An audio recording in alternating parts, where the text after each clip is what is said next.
Right, so continuing on with Bretonnia's turn 3, you can see my men-at-arms failed their terror test as well. Because I didn't have any knights in that area, the Cairn Wraiths did act kind of like a terror bomb in the midst of my troops. I took my skirmishing bowmen in the woods and charged that spirit host. I was hoping I'd get lucky. I knew I couldn't do any wounds to them except through combat res. And anyway, just trying to tie things up, hoping he takes his Cairn Wraiths and uses them on my skirmishing bowmen. I just want to tie his guys up in the middle so I have time to regroup and decide what I want to do on the right, and I can get my my Pegasus Knights where I need them. What I'm trying to do is line up a charge on his general, which is what you see at the top while my Pegasus Knights are up there. So turn 3, you can see my men-at-arms rally. My Knight Errant unit gets a flank charge on his Black Knights. You can see during his turn he had raised up a bunch of zombies, and what I was going to do is have both those units go turn and hit the hit the skeletons. I was undecided if I was going to have both of them do that or just have one of them do it, but when the zombies got raised up, I no longer had a choice. And this is where I made up ground for when I let him go back on the shooting phase. This one, when I declared charges, I knew I wanted to do my BSB battle first so I could overrun into that unit of Black Knights. And then when it came time for combat, I just started rolling for the Knights Errant on the right-hand side on the Black Knights. And out of 5 attacks, I actually landed 4 or 5 of them, wounded 4, and then said, wait, I meant to do the other one first. And he was very, very gracious about it, which in hindsight he really shouldn't have been. He was nicer than he should be on that. But I told him, though, let me do the other battle first like I intended to, and I will re-roll all these attacks. Even though I had 4 out of 5 wound, I'll re-roll them all. And so I can't gripe for the Banshee Howl thing because with me doing that on him. So anyway, predictably I wipe out those zombies. I get the overrun into his Black Knights. On the left side of the board, you see those Pegasus Knights on the left beat up the wolves they were fighting, overran using their flying move, and were able to clear the Blood Knights. So that's nice. And this is where I was really wondering why I have my fast cav on the hill like that. Doesn't make any sense at all. You can see on my turn how my skirmishing bowmen, I lost a couple, but when all is said and done, we're still locked in combat there in the middle of the board. Over here you can see the wiped out his Black Knights pretty well. So Vampire Count's turn 3. His Blood Knights charge my fast cav. I flee. So it's we're halfway through the game and his Blood Knights haven't done anything. I'm fairly happy about that. His you can see he took his general on the right side of the board and moved him out of the charge sight of my Pegasus Knights on the upper right. You can see he took his Cairn Wraiths and charged my big block of men-at-arms. I was already fleeing, so those guys just continued to flee, and they're at the bottom of the board. And that's another view of how the battle looks during his turn.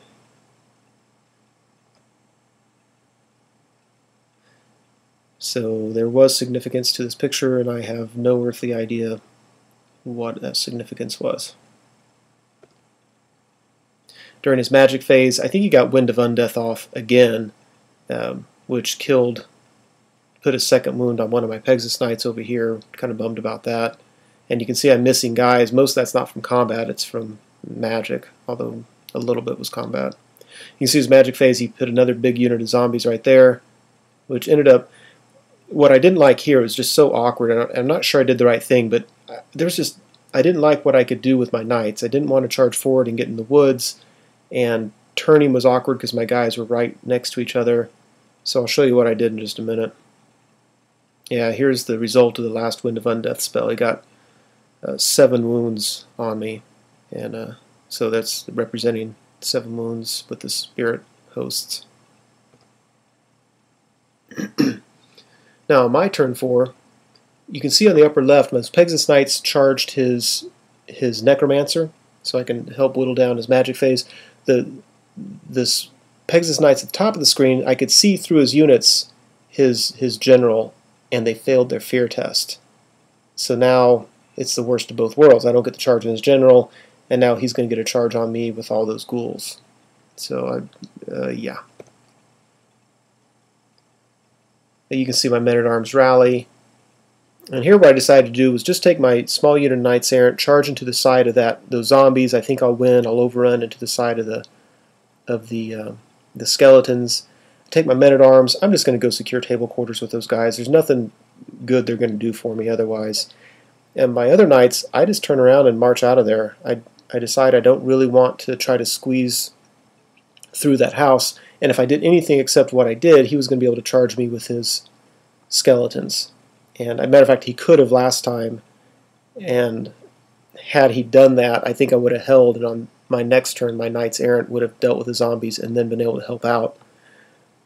But anyway, I decided I'm just going to come over here and not get messed up, because by the time I negotiated that little alleyway, he was going to have all his ghouls and maybe even that grave guard coming at me. So what happened here is my Pegasus Knights killed his Necromancer, overran, and landed right between all of his units back here. So on the right side of the board, you can see my Knights Errant destroyed his zombies through wounds and combat res, and I did get the overrun into the skeletons, which we'll fight on his turn. And this just broke my heart. My stone thrower Trebuchet dropped a stone right on his general's head. And if you remember, his general already has a wound. He had a wound because he had miscast.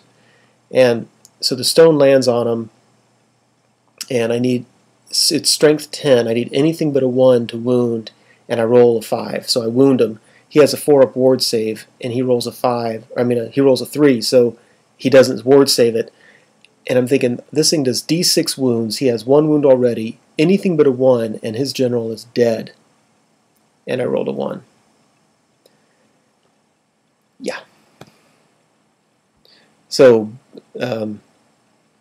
his turn, apparently I didn't take many pictures of it. You can see he didn't really do a whole lot. With the small unit of Knights Errant, you can see that we fought the combat with the skeletons. I won, so on my turn I was able to charge his Necromancer.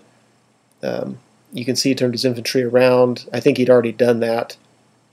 But yes, he had done that. He charged my Pegasus Knights. I fled. So on my turn I rallied my Pegasus Knights. I took my other unit of Pegasus Knights right by the house, charged into the rear of that ghoul unit. And now I'm bringing my big blocks of knights over here, and what I'm thinking is my BSB has a magic sword. He, of all people, has a chance to deal with those Cairn Wraiths, and I'm a little bit mad at those things because they've done more damage than everything else on the board. And so I've set my Knights of the Realm up there so they can make sure they see.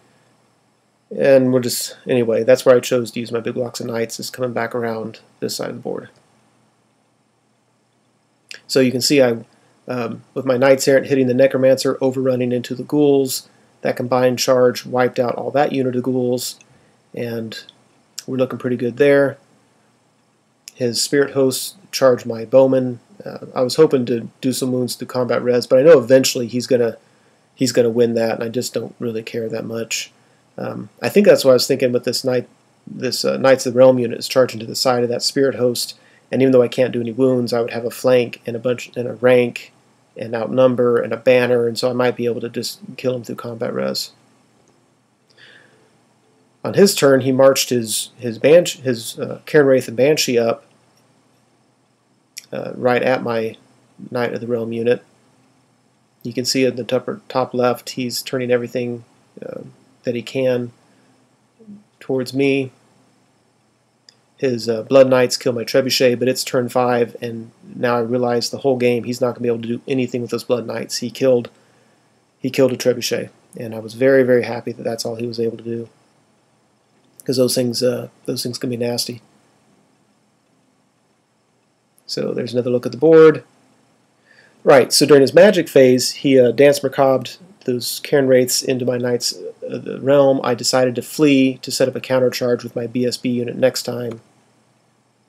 He won the combat with my archers. I got the charge on him. My BSB guy does one wound, but I have some decent combat res, so I pop a few of those Cairn Wraiths. Charge the flank of the ghouls with the Knights Errant and hope to pop them, just getting my Pegasus Knights out to safety. We're tied in combat here. I'm running out of time. You can see how we're whittling each other down a little bit. And those ghouls held, and that's rough on me because on his turn he's going to get a countercharge by that Grave Guard. So last picture, he countercharged with the Grave Guard, so my small unit of Knights Errant is dead. He's down to 1 wound left on 1 Cairn Wraith, otherwise we're locked there, and it ends up being a minor victory for the vampires. And I'm out of time. It's a fun game.